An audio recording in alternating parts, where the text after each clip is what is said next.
Es un gusto estar aquí en esta octava cumbre de Latin Finance. Tengo el gusto de haber participado naturalmente en un empleo anterior en estos eventos, y pues sin duda creo que Latin Finance es una publicación que contribuye cada mes a tener mercados financieros más profundos, más sólidos, pero sobre todo más informados en América Latina.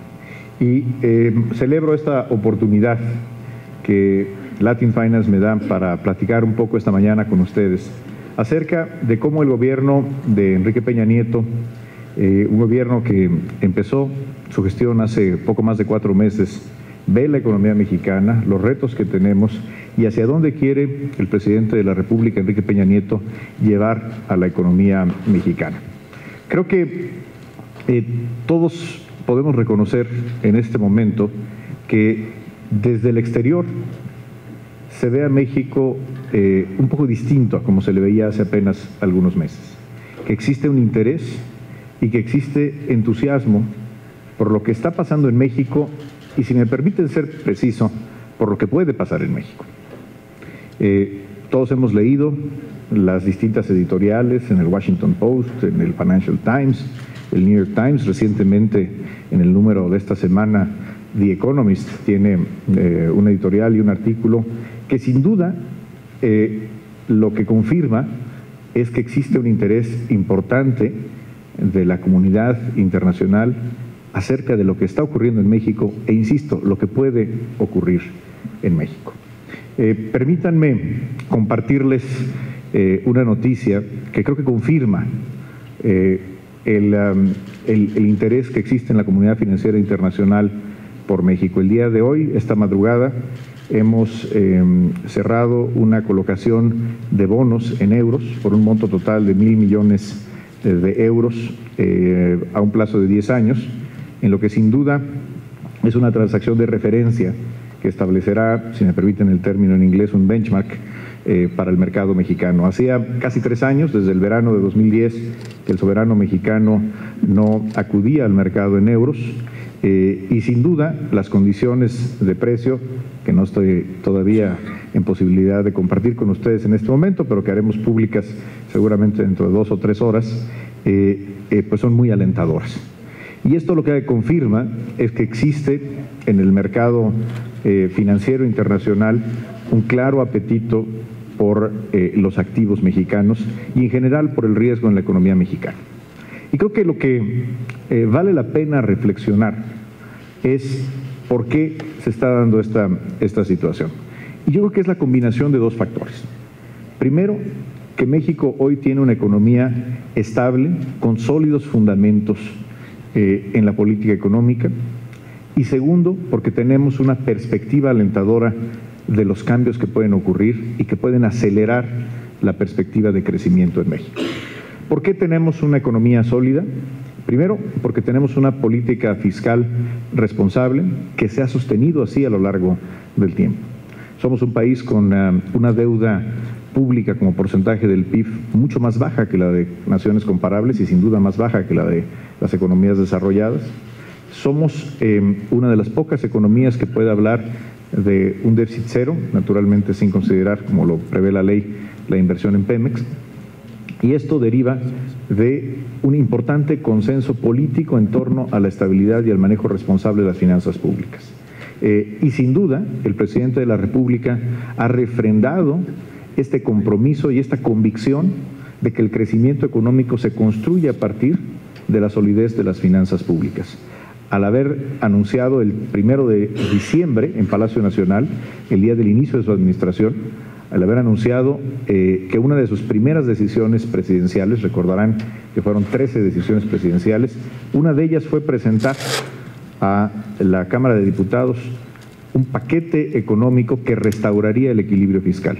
Así lo hizo y en tan solo 14 días el Congreso de la Unión aprobó el paquete económico en esos términos. Sin duda, el compromiso del presidente de la República será, a lo largo de su administración, el mantener el equilibrio fiscal y la solidez de las finanzas públicas, no como un fin en sí mismo, pero sí con la convicción de que esta es una de las características esenciales que permitirán a México construir un crecimiento sostenido y sano. En segundo lugar, tenemos una política monetaria claramente responsable, una política monetaria que le da prestigio a México en los mercados internacionales, construida a partir de la autonomía de nuestro Banco Central. Tenemos un sistema financiero sano, bancos bien capitalizados. Somos de los primeros países que pudieron adoptar las nuevas reglas de Basilea III y esto implica que nuestro sistema financiero, mientras que en otros países representa uno de los grandes retos y riesgos para el crecimiento, en México la solidez del sistema financiero, particularmente de los bancos mexicanos, es y debe ser una ventaja competitiva. Y en general nuestro nivel de reservas, el hecho de que tenemos una línea de crédito flexible con el Fondo Monetario Internacional, un tipo de cambio libre que absorbe choques externos de corto plazo y distintas medidas prudenciales en conjunto le dan una estabilidad muy importante a la economía mexicana. Y lo que les quiero transmitir esta mañana es que el compromiso de estabilidad de esta administración será uno de los pilares a partir de los cuales se construye la política económica.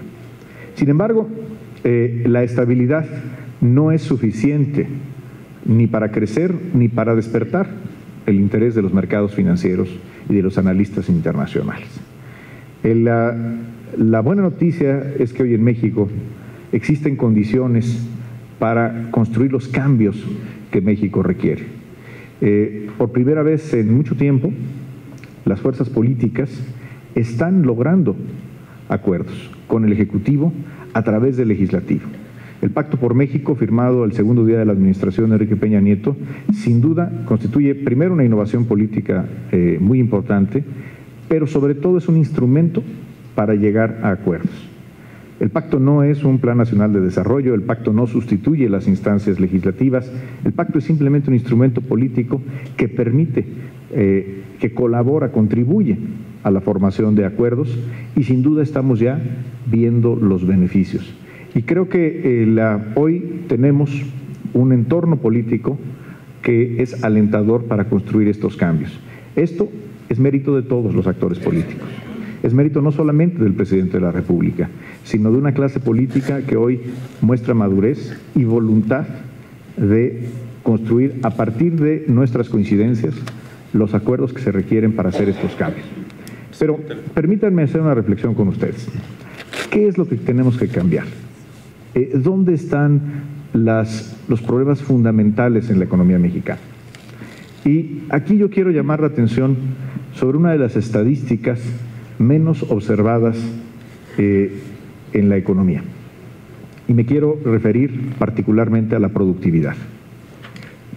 Normalmente los analistas económicos y quienes nos dedicamos a las finanzas públicas tendemos a fijarnos mucho en las estadísticas de corto plazo, cómo andan las tasas de interés, qué le pasó a la producción industrial, qué le pasó al tipo de cambio, y a veces perdemos de vista los datos que nos describen las tendencias fundamentales en la economía mexicana. Y creo que la estadística más importante y más alarmante que tenemos en México es la evolución en los últimos 30 años de la productividad. Y para ilustrar este punto, permítanme comparar a México con 3 economías que a lo largo de las últimas 3 décadas han tenido tasas aceleradas de crecimiento: con Chile, con Irlanda y con Corea. En las últimas 3 décadas, medidas de 1981 a 2011, Chile creció en promedio al año al 4.9%, Irlanda al 4.2% y por supuesto Corea, todos lo sabemos, a más del 6, al 6.2%. Y México creció en ese periodo apenas al 2.4%. Pero lo que es dramático es ver qué le ha ocurrido en ese mismo periodo a la productividad. Medida en este caso, si podemos regresar a la lámina anterior, por favor. Medida en este caso como la productividad total de los factores. En Chile, la tasa de crecimiento anual de la productividad fue del 1.1%. En Irlanda del 1.9% y en Corea, el país que más creció de manera sostenida, fue del casi 3%, del 2,5%, 2.4%. Y aquí viene la cifra sobre la cual quiero llamar su atención y de la cual no hablamos lo suficiente en México. En los últimos 30 años, la tasa de crecimiento promedio anual de la productividad ha sido negativa, menos 0.7%.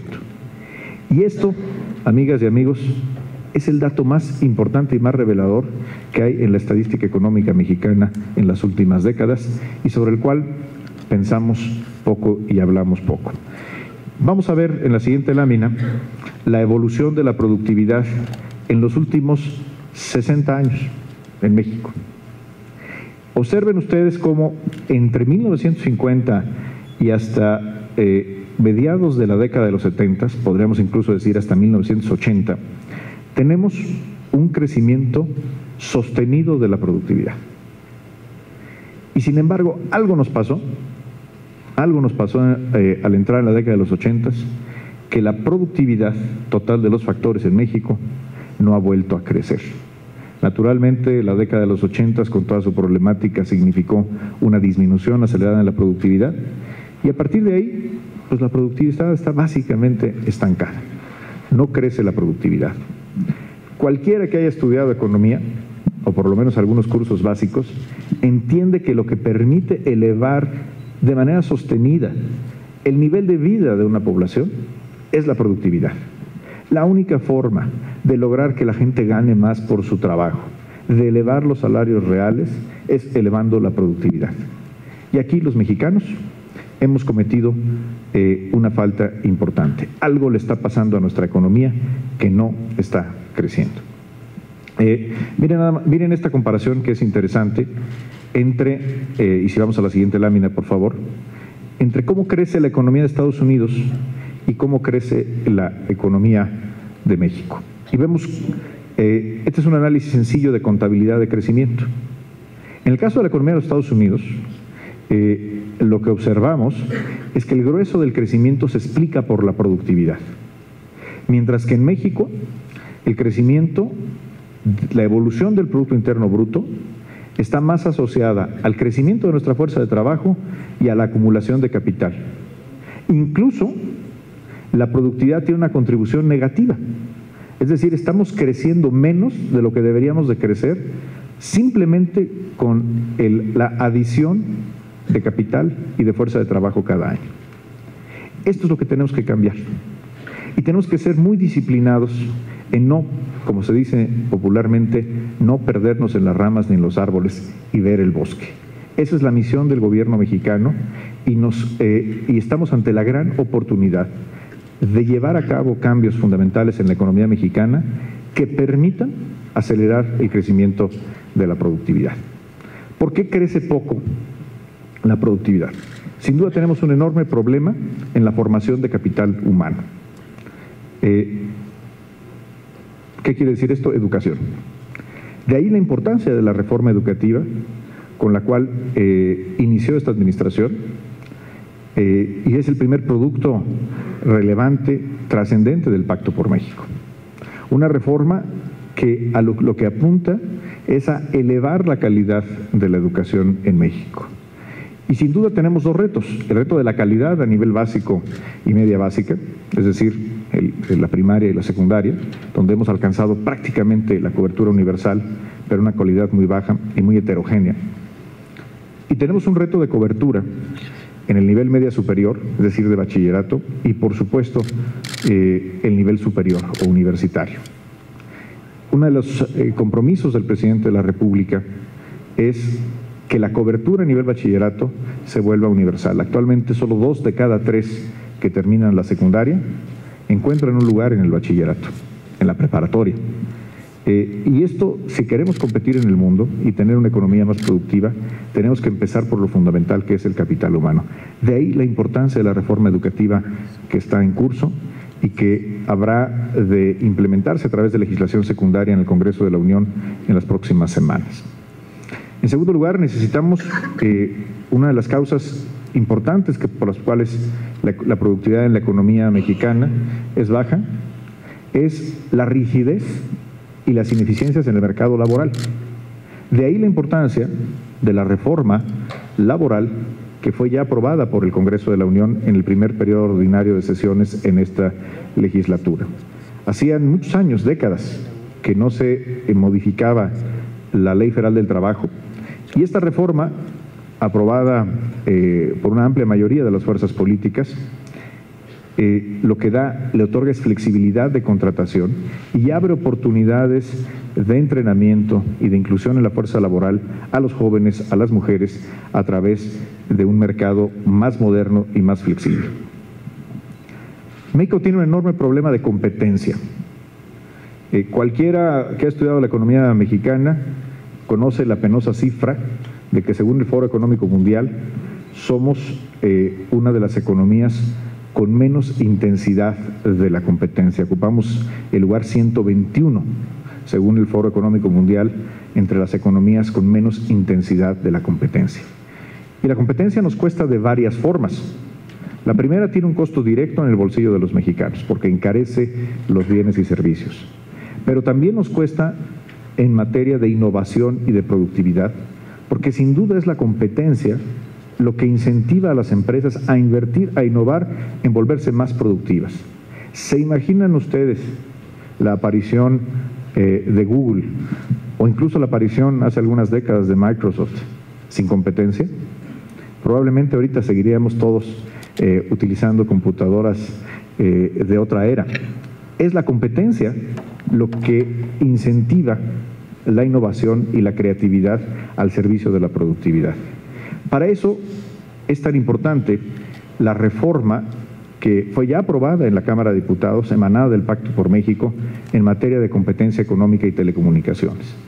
Tal vez porque las telecomunicaciones son uno de los sectores más atractivos para la opinión pública, no se ha hablado lo suficiente del contenido de la reforma en materia de competencia económica en general, donde se le da, según la reforma, insisto, que está en discusión en el Senado, habiéndose aprobado ya en la Cámara de Diputados, se le da plena autonomía a la Comisión Federal de Competencia y se le fortalecen sus atribuciones para tener atribuciones comparables con la del resto de las economías desarrolladas en materia de competencia económica. Por supuesto, telecomunicaciones es uno de los sectores más importantes para detonar el crecimiento económico. Y los recientes estudios de la OECD muestran que en México las telecomunicaciones, particularmente los servicios de datos que hoy se han convertido en esenciales para la productividad, son escasos, son de mala calidad y son costosos. Para eso es la reforma de telecomunicaciones. Particularmente importante será el efecto que tenga esta reforma en las pequeñas y medianas empresas. Si estamos hablando de productividad, algo que puede darle un impacto positivo, inmediato a la productividad de las pequeñas y medianas empresas, es el permitirles acceder a telecomunicaciones, particularmente a servicios de datos de buena calidad, de alta velocidad y, por supuesto, a un costo competitivo. De ahí la importancia de esta reforma que se está trabajando. Una reforma esencial para darle productividad a la economía mexicana es la reforma energética. México tiene una enorme oportunidad, porque la naturaleza ha sido generosa con México. Alguien decía hace poco que la geología ha sido más generosa con México que la política, porque tenemos mejor geología que marco legal. De lo que se trata no es de vender Pemex. Nadie ha hablado de privatizar las reservas petroleras ni a Pemex. De lo que se trata es de tener una legislación moderna que permita al sector energético desarrollar su potencial, sí con mayor inversión del sector privado, en el cual podamos aprovechar las amplias reservas que tenemos por supuesto en aguas profundas, pero también las formas alternativas de energía como lo que es el shale gas y el petróleo derivado también de lutitas, que podrían convertirnos en uno de los países con energía más barata del mundo, y sin embargo no lo somos. Piensen ustedes el impacto que puede tener en toda la economía, en la productividad de toda la economía, y repito, sobre todo de las pequeñas y medianas empresas, si logramos reducir el costo de la energía. Para eso es la reforma energética.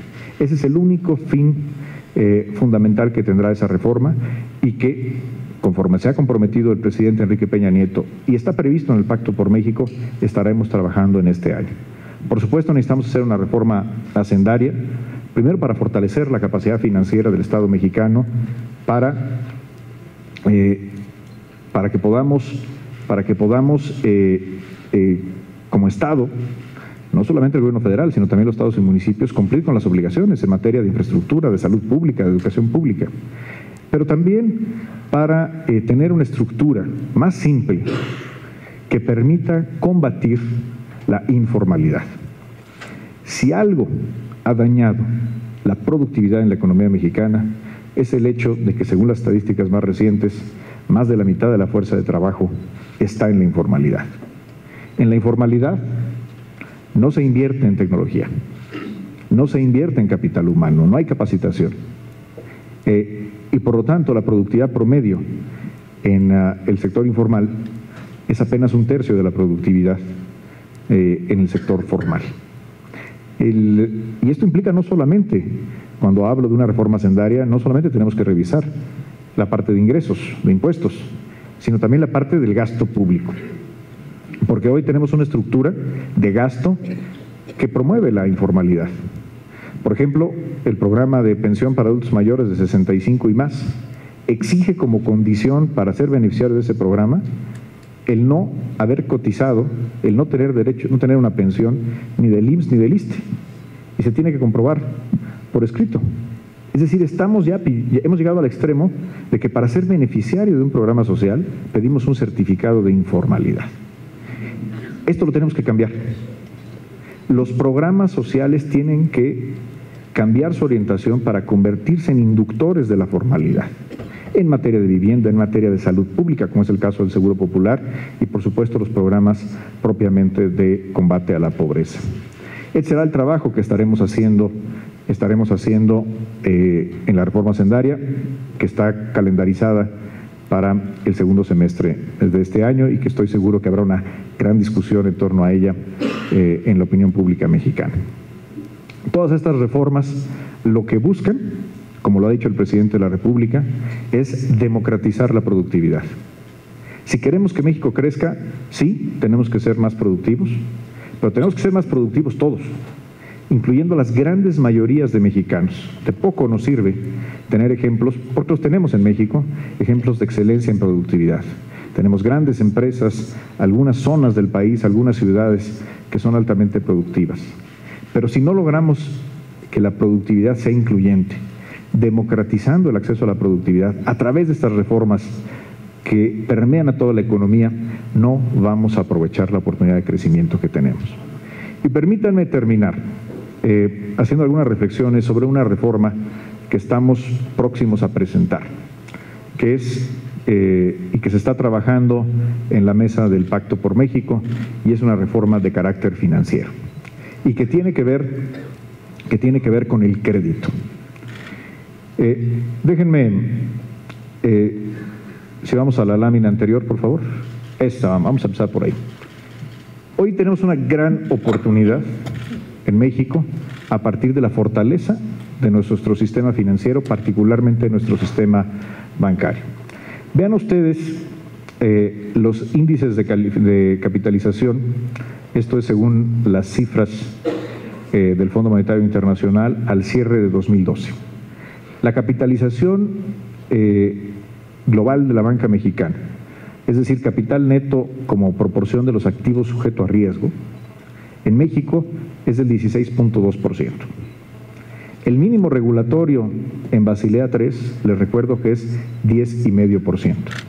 Esto nos coloca, como pueden ver ustedes en la gráfica de la izquierda, como uno de los países con un sistema bancario mejor capitalizado en el mundo. Y esto sin duda es una ventaja competitiva de la economía mexicana. Y si vamos a la morosidad, medida como cartera vencida entre cartera total, pues observamos que la banca mexicana tiene un nivel mucho más bajo que el promedio internacional, de apenas 2,5%. Estas son excelentes noticias y es una decisión de la autoridad hacendaria el que habremos de trabajar para que se mantengan estos indicadores y sigamos teniendo una banca bien capitalizada. La adopción de las reglas de Basilea III, que tiene mucho que ver no solo con el monto del capital, sino con la calidad del capital, es una clara muestra del compromiso que tiene la autoridad financiera mexicana por preservar la salud financiera de los bancos. Pero ahora vamos a la parte que no es tan buena, donde podremos hablar que está la oportunidad. La gráfica de la izquierda nos muestra la evolución en el tiempo del indicador de financiamiento interno al sector privado como porcentaje del Producto Interno Bruto. Y pues sí, la mala noticia es que México es la raya de hasta abajo, es la raya roja que se observa ahí abajo. Hoy estamos, como son cifras internacionales, termina en 2011, el indicador a diciembre de 2012 para México es 26,2%, o sea que estamos básicamente igual. Y podemos observar cómo el promedio de América Latina es cercano al 50%, Brasil está por arriba del 50%, Chile está muy cerca del 100%, y bueno, pues economías, los miembros de la OECD están incluso por arriba del 150%. Es decir, tenemos una gran oportunidad, una banca muy fuerte que todavía presta poco y que si hacemos lo correcto puede empezar a prestar más. Y déjenme mostrarles la siguiente lámina, que esto es, yo creo, el nicho más importante de oportunidad. Las micro, pequeñas y medianas empresas, que generan el 74% del empleo y solamente reciben el 15% del crédito bancario, el crédito a las empresas. ¿Esto qué quiere decir?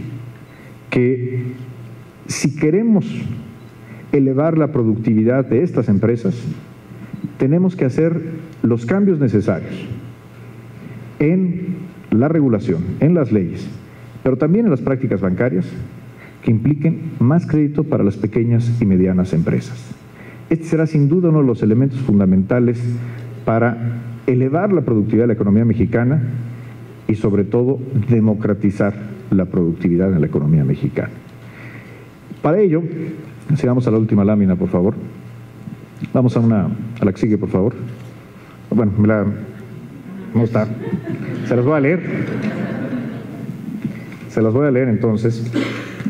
Lo que quería mostrarles es el texto de dos compromisos que están en el Pacto por México, que son el compromiso 62 y el compromiso 63. ¿Eso quiere decir que por ahí andan? No están. El compromiso número 62 tiene que ver con la banca de desarrollo. Tenemos que reactivar a la banca de desarrollo. Hoy tenemos una banca de desarrollo, y hay que decirlo, que a veces es más conservadora que la propia banca comercial. Piensen ustedes en el crédito agropecuario.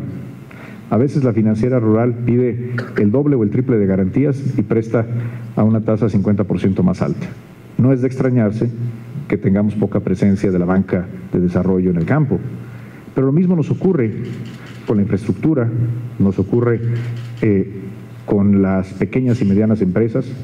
Vamos, en materia de exportación, siendo México uno de los países más comprometidos con el libre comercio, siendo un país que tiene 44 acuerdos internacionales de libre comercio, no teníamos un Exim Bank. Lo teníamos en proceso, en estado de coma, como un apéndice de NAFIN. Tenemos que despertar a la banca de desarrollo. Algunas de estas se requieren algunos cambios de ley, pero sobre todo se requiere una política pública claramente enfocada a hacer de la banca de desarrollo un complemento de la banca comercial. No se trata, ni buscaremos, que la banca de desarrollo compite o quite mercado a la banca comercial. Al contrario, si se llama banca de desarrollo es para desarrollar los mercados financieros y para lograr la inclusión financiera. Y por eso queremos una banca de desarrollo con una mentalidad moderna, que trabaje con la banca comercial, que trabaje con el mercado bursátil y con otros intermediarios no bancarios para desarrollar mercados y lograr una expansión sostenible, inteligente del crédito en México. Y por supuesto, algo tenemos que hacer con el crédito bancario. Y permítanme, y con eso voy a terminar, leerles el compromiso número 63 en el Pacto por México. Ustedes saben, son 95 compromisos. Este está calendarizado para presentarse al Congreso de la Unión en este primer periodo y es lo que vamos a hacer. Y dice, compromiso 63 del Pacto por México. Se cambiará el marco legal para que la banca comercial y las instituciones de crédito presten más y más barato. Y ojo, incluyendo una revisión de la ejecución de garantías, respetando íntegramente los derechos de todos los acreditados actuales, así como reducir el costo de los servicios financieros.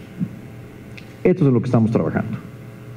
Estamos trabajando en el contexto del Pacto por México, en una reforma que habrá de presentarse al Congreso de la Unión en las próximas semanas, probablemente en los próximos días, para lograr eso, para que los bancos tengan las condiciones para prestar más y más barato y con ello contribuir, como lo hemos dicho, a una mayor productividad de la economía mexicana, particularmente de las pequeñas y medianas empresas. Yo les agradezco mucho la oportunidad de platicar con ustedes y estoy a sus órdenes.